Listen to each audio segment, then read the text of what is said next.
Alrighty folks, let's take a look at an updated deck list for the Zoodiac Tri Brigade Archetype. This is something you can use to easily get to Platinum 1. I'm going to run you through this deck real quick. I'm going to tell you about the changes I made compared to the other videos I've done, and I'm going to show you gameplay afterwards. So, if you don't know every single card in this deck off the top of your head, if you don't know how the archetype plays, I'll give you a quick crash course, but we're not going to spend too much time on that because we're just going to focus on the changes. And if you need a full guide about how this whole deck works, how each monster, functions, what its effects are, you can check out my other videos on that. They're all in the description, they're in the pinned comment. It's all there for you. So let's jump right in. Here we have the monsters, and I've gotten rid of the frame traps, hand traps I should say. So the reason why I did that is because they weren't bad, and they've definitely saved my bacon a number of times, but it allows me to run 3 Forbidden Droplets. And the trade-off between the frame traps and hand traps and the Forbidden Droplets, I think, is greatly in the favor of Forbidden Droplet. So with Forbidden Droplet, you're basically stopping monster effects on the field. And that's super handy. With the frames, you were previously potentially stopping something and then getting something out on the field, but what you can really do with Forbidden Droplet that's awesome is that based on the card type that you discard in order to use Forbidden Droplet, you can prevent the opponent from using that card type. So let's say you use Forbidden Droplet and they have a hand trap that is a monster. So you can discard a monster from your hand in order to prevent them from being able to activate a monster to counter your activation here. There's just more nuance to Forbidden Droplet.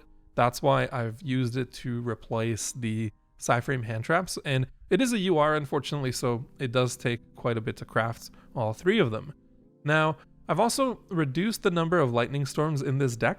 The reason why is because just a little too often for my liking, the lightning storm would clash with the Tenki. So Tenki lets you get into your combos, but it's a continuous card unfortunately.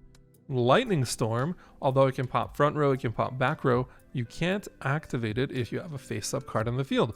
So oftentimes you'll need to activate Lightning Storm before you start your moves, but you already had a Tenki on the field from before. So 1 Lightning Storm I'm running now. It's been more useful that way because you don't really pop off more than 1 in a match anyway. Yes, you're technically drawing it less often, but it's not a deal breaker by any stretch of the imagination. Next up, I've made a tweak to the monsters, the Zoodiacs as well. So previously we had a Thoroughblade, we had a Whiptail, and we had a Ramram. Now we just have 2 Thoroughblades and 1 Ramram. The reason for that, we don't really use Whiptail's effect, so it doesn't really do much for us. Thoroughblade, on the other hand, has more attack, which is handy, but also gives you a slightly better chance of getting a combo off with Ramram, and you can see those combos in my combo videos. But 2 Thoroughblades and 1 Ramram, better mixture than having 1 of the 3 different Zoodiacs. Everything else has been basically untouched, so we're still running 2 Tri Brigade Revolts. We don't need 3 in this deck. You can run 3 if you're finding yourself, or if you're just like too worried about what you're drawing and that sort of thing, but I run 2 and haven't had any issues with it. Maybe one day I'll cut out a Nibiru and add a 3rd one, depending on how other people tweak their meta decks. We'll see how it goes. Right now, Nibiru is too useful in basically stopping you from just getting eviscerated by somebody that's on a roll or that doesn't think you have Nibiru or doesn't know about Nibiru. Personally, I love Nibiru, but I could see a day where one of them goes away and we have 3 of these bad boys. So, they're doing more construction, upstairs. I'm really sorry about that if you can hear it on the microphone.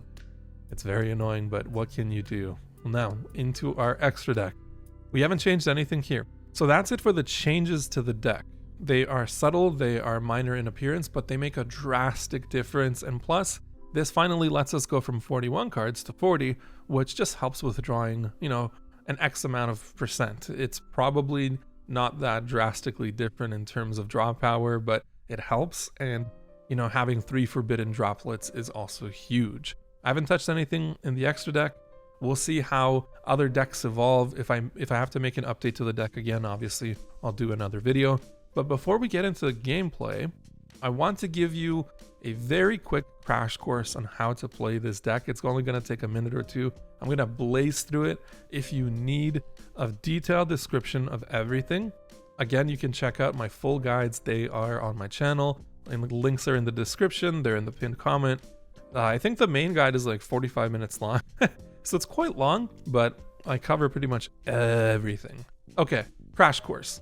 In this deck, you have a bunch of Tri Brigade monsters. These Tri Brigade monsters have multiple effects, but they also all share the same effect, and that is that once you play it on the field, you can use your graveyard materials to actually summon something, special summon something from your extra deck. It's wonderful. You can get a lot of your monsters out this way, and it helps you because you're constantly going to be comboing your little Tri Brigade monsters into each other, sometimes sending them into the graveyard, sometimes drawing whatever you want to draw monster-wise, and you can just extend combos for a long time doing that. And then you can also naturally link summon using them in order to even further extend your combos. So basically what this deck does is, hey, maybe I'll send some stuff to my graveyard in order for that to be material for some of my ace cards, and then I'll use my combos to just get my boss monsters out on the field.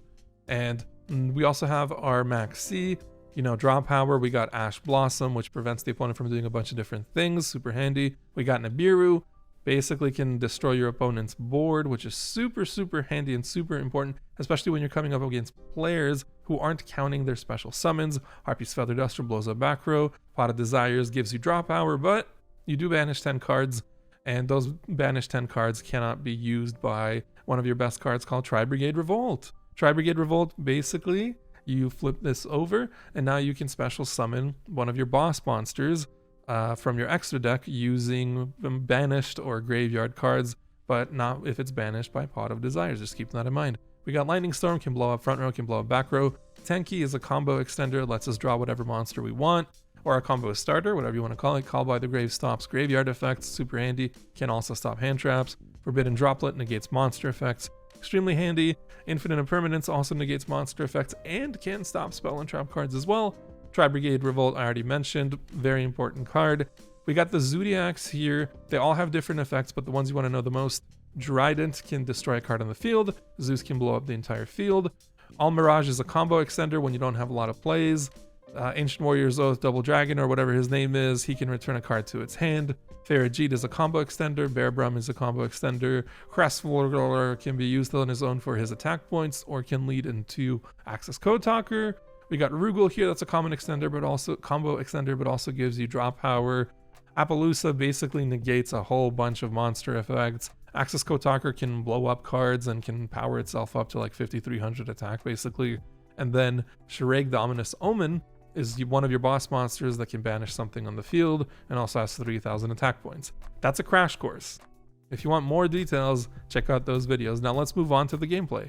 So normally when you're watching gameplay in one of my videos, I'm showing you what to do, how to do a combo, what are some good plays, all that good stuff. I'm actually going to show you a mistake that is commonly made and how to basically work out of it.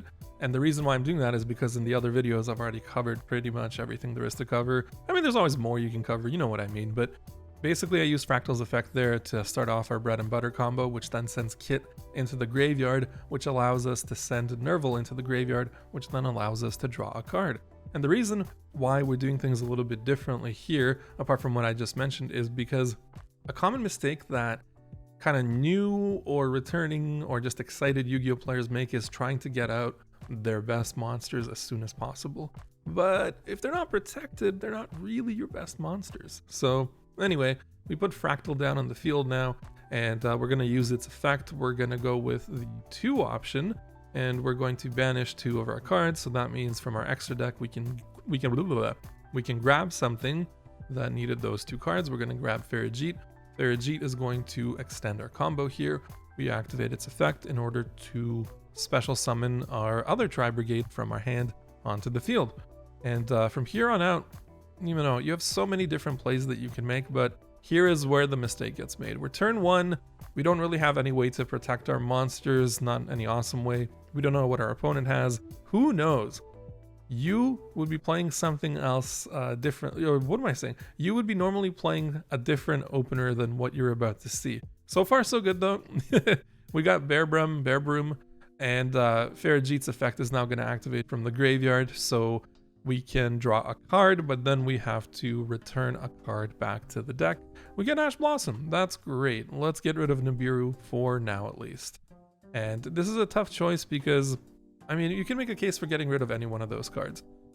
More construction, sorry if you hear the knocking, apologies. So now we can use the effect of Bearbrum, but we're not going to, because that's going to cost us too much. We're going to use the effect of Kerass. And oh my gosh, the drilling is so distracting. So distracting. But hey, I'm drilling my opponent, so there's that. I don't know. We use Kerass's effect, which is that same Tri Brigade effect. We got rid of 3 of our monsters from the graveyard. We're now going to special summon from our extra deck, and we've got Krasselverger, the Doom Eagle, or Doom Bird, or whatever its name is. And this is already like, wait, what are you doing, Step Bro? Why are you doing this?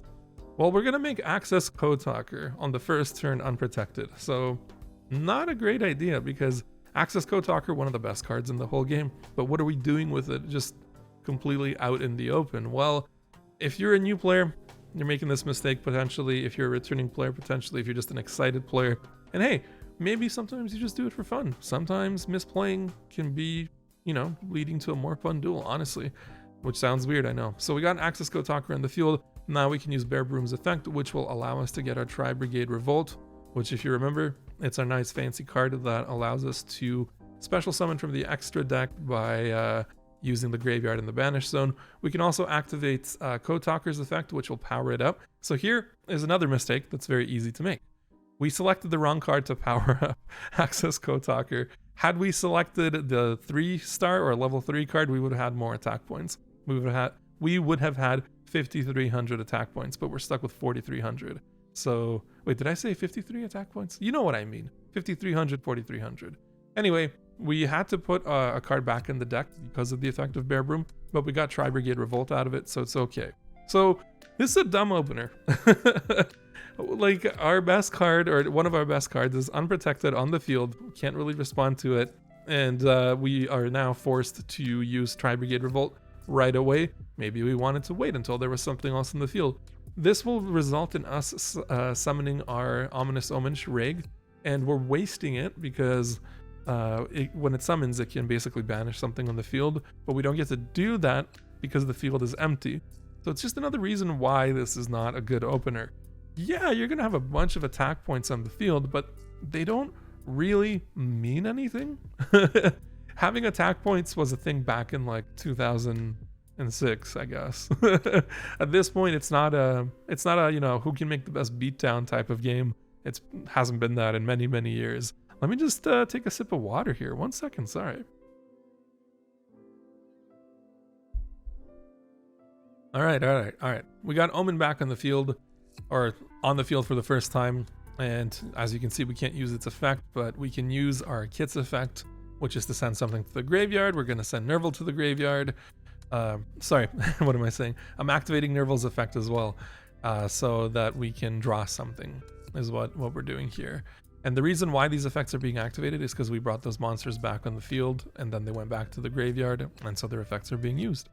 Now we end up drawing Kerass because we used Nervall's effect, and Kitt now activates its effect. And again, this is another thing that you don't need to be doing here. You can send another Nervall to the graveyard as material for your summoning, but you're not going to get Nervall's effect because you just used it. Yeah, dummy. I'm the dummy, don't worry.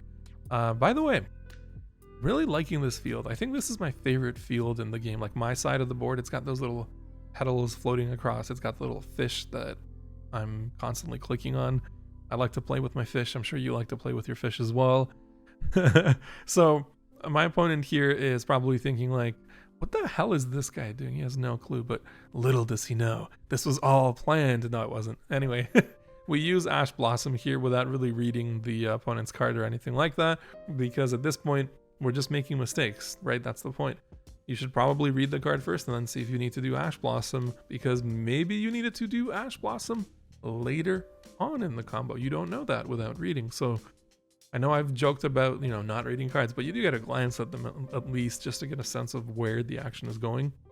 And where the action is going here is we're going to end up with a bunch of special summons. We're going to end up with a probably super powerful monster. Oh no, what are we going to do? The opponent summons, how do you say that? Raviel? 4,000 attack, 4,000 defense, crazy art, crazy amount of stars, and we're unprotected, right? So yeah, we have the 4,300 from the Access Code Talker, but again, it's not really about raw attack points. We should expect that our opponent will be able to deal with us, especially because they have 4 cards in their hand. You know, they got a face down card now. They got this Fallen Paradise field spell. if this was against a more meta deck, you know, we would not be surviving this. But if you're in gold or on your way to Platinum 1, you can get away with misplays like this, but that's why it's important for you to know how to get out of them. So we used our Shraig's effect, our Shraig's Graveyard effect, in order to get a card back into our hand. And we got Nervall because we've also got Kerass in our hand, which can be special summoned onto the field by getting rid of one of our Tri Brigades from our hand, which is going to come in handy in just a moment here. So we draw Ash Blossom, always good to have. We got Tenki, we got options. You've horribly misplayed, you know, whatever. But fortunately, we're lucky now, and you've got options. You can recover from this. You still have plenty of ways to go. The easiest being Access Code Talker. So we're going to use its effect. We need to banish a Link monster from our graveyard, and we get to destroy something on the field. And I think what a lot of players don't realize is that you can use this effect multiple times. It's not a once per turn or some other condition. You just keep going as long as you have Link summoned monsters. So already, the opponent there, I don't think they knew about that, or maybe if they did, they didn't, you know, plan on us using it or something. Who knows? But already the tide is turning here. So you can see why this deck is so valuable, because even if you horribly misplayed, as long as you survived partially, you now get to dominate the field. It's kind of ridiculous. So we've cleared out most of the field at this point. The rest of the cards don't really pose a threat to us, but let's get like slightly more serious here now, because we're trying to recover from our mistake. So we're using our typical effects here, and the opponent's going to do something. Ash Blossom. Okay, no problem. That doesn't really hurt us in any way. We got Nervall into the graveyard, which is just more materials for our summons should we come into them. Not a problem. Now we got Tenki here. I'm just basically trying to bait everything as much as possible at this stage in order to waste their hand traps or whatever they might have. At this point, you know, it's looking pretty safe. So what should I draw here? Doesn't really matter, but well, I mean, let me backtrack that. What should I draw here? Ideally something that I can use the effect of. Doesn't really matter in most cases which Tri Brigade you draw, but as you saw, we only had the Zoodiacs and the Tri Brigades. So it matters that we picked this Tri Brigade. Don't get me wrong on that. I want to make sure that that's clear. So now we're using our Tri Brigade Fraktall, and we're using its effect to get out another Shraig onto the field, and that's because we can banish 4 of our graveyard monsters. And now, when Shraig gets summoned onto the field, we got an OTK here, because Shraig can banish something on the field, and then we can just attack with whatever we have, or we can combo into more cards. That's it, folks. That's how you play out of a huge series of misplays. Thanks everybody for watching. If you want to see more Yu-Gi-Oh content, be sure to like and subscribe and all that good stuff. I love you.